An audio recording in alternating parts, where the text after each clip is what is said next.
Bien-aimés en Christ, bienvenue sur Chemin de vie où nous allons analyser et explorer les raisons et les bienfaits de la prière. Après avoir posé les fondations de la prière, ses racines dans les promesses inaltérables de Dieu, la foi qui rend possible l'impossible et l'humilité qui ouvre la porte de sa grâce, il est essentiel de comprendre pourquoi nous sommes appelés à prier. La prière n'est pas un simple rituel réservé aux moments de détresse. Elle constitue avant tout une invitation quotidienne à transformer notre regard sur la vie. Poursuivre ce chemin nous amène naturellement à nous interroger sur les bienfaits concrets de la prière.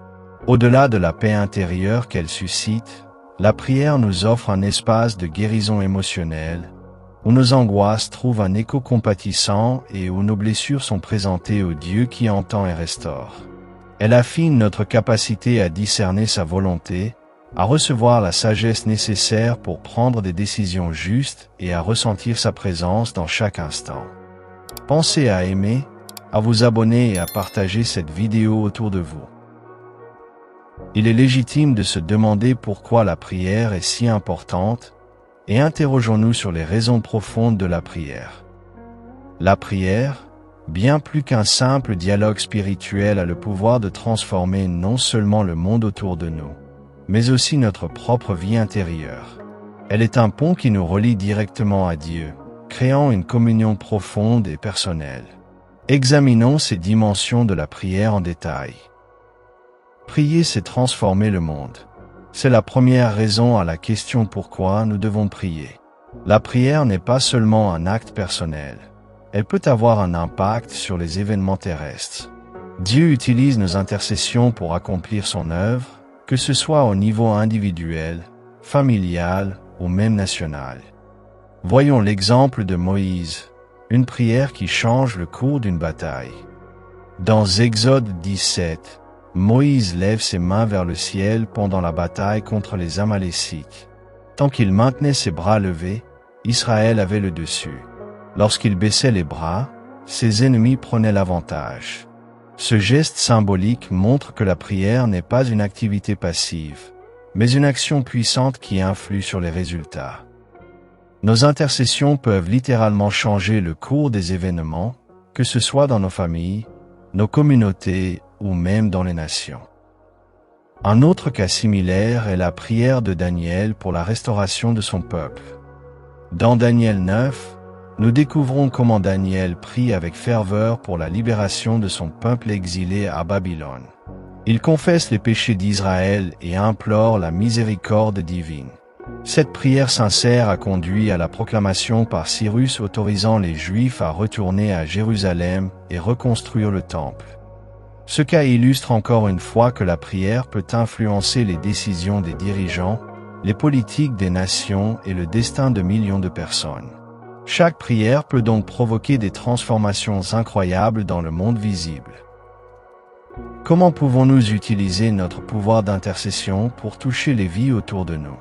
Y a-t-il une situation spécifique dans votre entourage où vous pouvez commencer à prier avec persévérance et foi? Rappelez-vous ceci, Dieu est attentif aux voix de ses enfants et il agit souvent à travers leurs prières.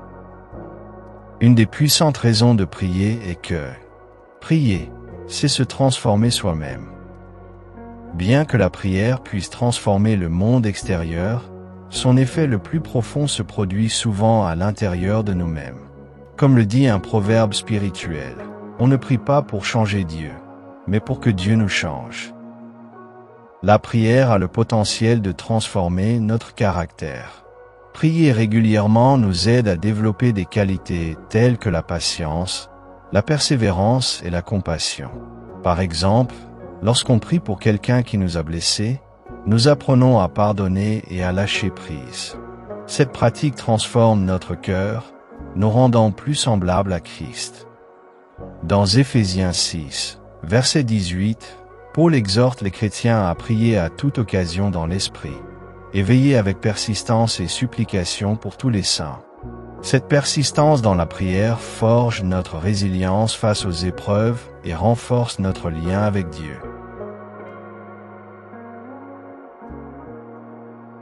Un exemple impactant de la prière est la transformation de Paul. Avant sa conversion, Saul, le futur apôtre Paul, persécutait les chrétiens avec fureur. Après sa rencontre avec Jésus sur le chemin de Damas, il est devenu un fervent disciple, passant des heures en prière et en méditation. Dans Actes 9, verset 11, Ananie reçoit une vision divine disant « Lève-toi, va dans la rue, et cherche dans la maison de Judas un certain Saul, de Tarse. » Ainsi la prière a joué un rôle central dans la transformation de Paul, le métamorphosant d'un persécuteur en un prédicateur passionné de l'Évangile. Ce changement radical est un rappel puissant de la capacité de la prière à modeler nos cœurs et nos esprits. Quels aspects de votre caractère pourriez-vous voir transformés par une vie de prière plus intense? Est-ce que vos prières sont centrées uniquement sur vos besoins, ou incluent-elles également des demandes pour le bien-être des autres? La prière est donc un outil divin pour nous sanctifier et nous rendre plus conformes à l'image de Christ. La dimension la plus intime de la prière est sans doute sa capacité à nous permettre de communier avec Dieu. Au-delà de ses effets externes et internes, la prière est avant tout une opportunité de communier avec Dieu. Elle est une invitation à entrer dans sa présence, à le connaître davantage et à nourrir une relation avec lui. Abraham, dans Genèse 18, offre un modèle extraordinaire de communion avec Dieu. Lorsque Dieu envisage de détruire Sodome et Gomorrhe, Abraham ose discuter avec lui, plaidant pour la justice et la miséricorde. Cette familiarité n'était pas due au hasard. Elle était le fruit d'une vie de prière constante et d'une relation profonde avec Dieu. Ce dialogue entre Abraham et Dieu montre que la prière n'est pas une série de requêtes, mais c'est une conversation authentique où nous partageons nos pensées, nos émotions et nos aspirations avec celui qui nous connaît parfaitement. David, roi d'Israël, exprime toutes sortes d'émotions dans ses prières. La joie, la tristesse, la gratitude. Dans Psaume 139, il célèbre la connaissance intime que Dieu a de lui et dit « Ô Éternel, tu m'as sondé et tu me connais. Tu connais quand je m'assieds et quand je me lève, de loin tu comprends mes pensées. Tu scrutes mon chemin et ma couche, et tu surveilles toutes mes voies. » Ceci révèle une connexion profonde entre David et Dieu, une relation basée sur la confiance mutuelle et l'amour. La prière permet de vivre cette même intimité avec notre Créateur aujourd'hui. Une autre véritable essence de la prière réside dans la communion continue à travers le Saint-Esprit. Romains 8, 26 à 27 nous rappelle que lorsque nous ne savons pas prier comme il faut, le Saint-Esprit intercède pour nous avec des soupirs inexprimables. Cette vérité nous assure que même dans nos moments de confusion ou d'impuissance, Dieu reste près de nous et nous guide dans notre communication avec lui. Alors, chers bien-aimés en Jésus, la prière est bien plus qu'un moyen de demander ou de recevoir. C'est un instrument puissant capable de transformer le monde, notre vie intérieure et notre relation avec Dieu.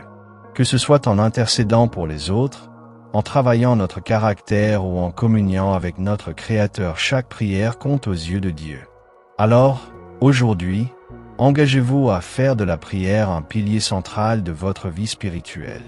Vous verrez, petit à petit, comment elle changera non seulement votre vie, mais aussi celle des personnes qui vous entourent. Examinons à présent les nombreux bienfaits que la prière peut apporter. La prière est une graine. Ses fruits sont parfois visibles, parfois cachés, mais ils existent toujours. Ces bienfaits se manifestent sous différentes formes. Une paix intérieure inexplicable, une guidance divine claire, ou encore une guérison profonde des blessures émotionnelles. Voyons ces bénéfices en détail. La paix inexpliquée, un remède à l'anxiété. Imaginez ici une personne traversant une période d'anxiété intense. Elle commence à prier régulièrement, déposant ses fardeaux aux pieds de Dieu. Peu à peu, une paix inexplicable envahit son cœur. Cette transformation n'est pas un hasard. Elle est promue dans Philippiens 4, versets 6 à 7. Ne vous inquiétez de rien, mais en toute chose faites connaître vos besoins à Dieu par des prières et des supplications, avec des actions de grâce. Et la paix de Dieu, qui surpasse toute intelligence, gardera vos cœurs et vos pensées en Jésus-Christ. Mais de quelle manière la prière nous procure-t-elle cette paix? Lorsque nous prions, nous transférons nos soucis à celui qui porte toutes les charges. Cela libère notre esprit des préoccupations incessantes et nous permet de reposer en sa présence. Ce processus crée une paix profonde qui transcende les solutions humaines. Voyons l'exemple de Paul et Silas dans la prison. Dans Actes 16, verset 25, Paul et Silas, enfermés dans une prison sombre et inconfortable, chantent des hymnes à Dieu au milieu de leurs chaînes. Leur attitude de louange et de prière attire même l'attention de leur geôlier, conduisant finalement à la conversion de celui-ci. Cette histoire montre que la paix de Dieu peut exister même dans les circonstances les plus difficiles. Quel fardeau portez-vous actuellement? Avez-vous pris le temps de les confier à Dieu dans la prière? Rappelez-vous que la paix ne vient pas nécessairement de la résolution immédiate de vos problèmes, mais de la confiance que nous plaçons en Dieu. La prière est également un canal privilégié pour recevoir la guidance divine. Paul, dans Actes 16, versets 6 à 10, a reçu une vision nocturne l'invitant à aller en Macédoine. Cette guidance divine a marqué un tournant dans l'histoire de l'Église. La prière est un moyen privilégié pour entendre la voix de Dieu et suivre son plan spécifique pour notre vie. Mais comment concrètement reconnaître alors la volonté de Dieu? Dieu nous guide souvent à travers sa parole, les circonstances et les impressions intérieures que nous ressentons lors de la prière. Dans Jean 16, verset 13, Jésus promet: « Lorsqu'il viendra, l'Esprit de vérité vous guidera dans toute la vérité. » Cela signifie que lorsque nous prions avec sincérité et ouverture, le Saint-Esprit peut nous révéler des directions claires pour notre vie. Un exemple, c'est Élie et la fuite vers Horeb. Dans 1 Roi 19, Élie, découragé après avoir affronté les prophètes de Baal, fuit dans le désert.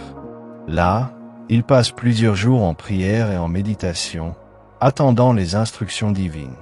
Dieu lui répond dans un petit bruit doux, 1 Roi 19, verset 12, lui donnant de nouvelles directives pour sa mission. Cette expérience nous enseigne que la guidance divine peut être subtile, nécessitant patience et écoute attentive. Voici quelques outils pratiques pour nous aider dans ce discernement. Pour mieux entendre Dieu, il est utile de combiner la prière avec la lecture biblique, la consultation de personnes sages et la réflexion personnelle. Posez-vous ces questions. Est-ce aligné avec la parole de Dieu? Me donne-t-il une paix intérieure? Confirme-t-il ce message à travers plusieurs moyens? Et vous, avez-vous déjà ressenti une direction claire de Dieu dans votre vie? Comment avez-vous réagi à cette guidance? La prière est un pont vers la volonté divine. Utilisez-le pour découvrir votre propre chemin.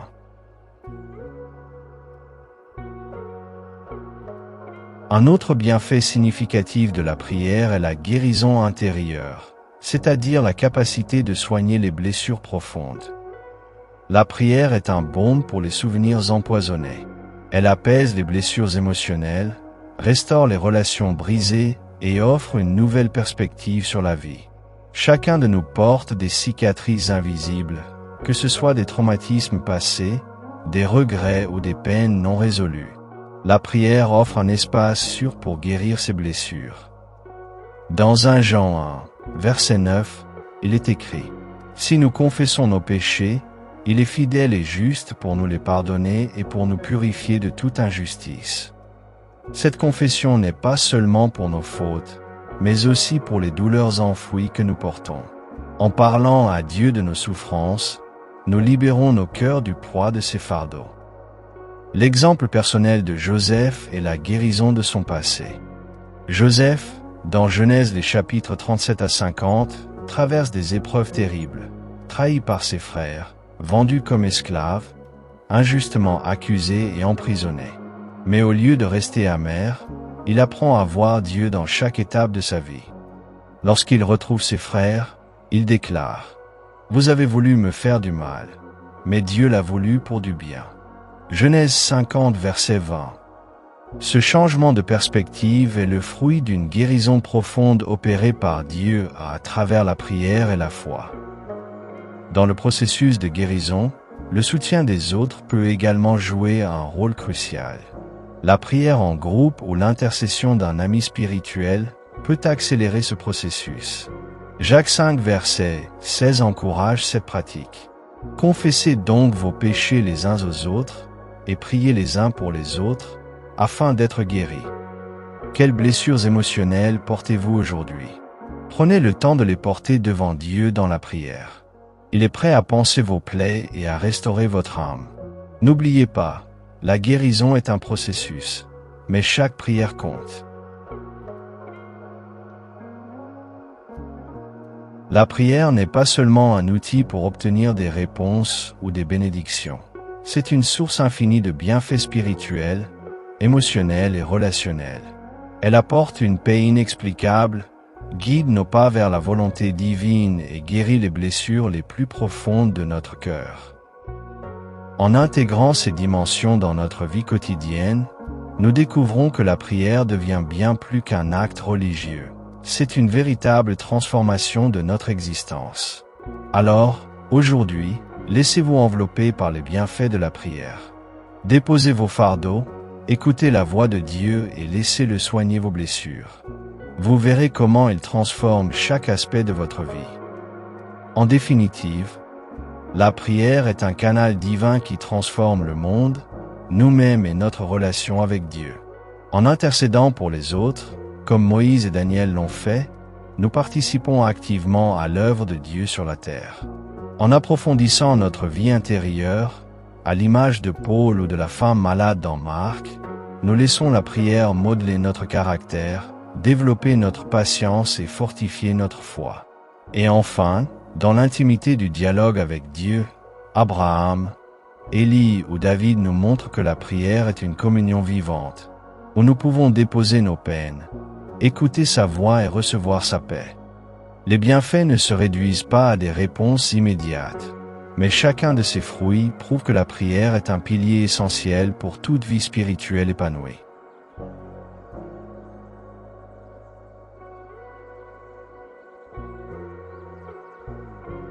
Prions ensemble. Père Très-Haut, toi qui tiens l'univers dans la paume de ta main et pourtant chéris chacun de tes enfants d'un amour infini, nous venons humblement devant toi, reconnaissant la puissance et la beauté de la prière que tu nous offres. Nous te remercions de nous permettre, comme Moïse levant les bras pour Israël, d'intercéder pour nos frères et sœurs, nos familles, nos nations.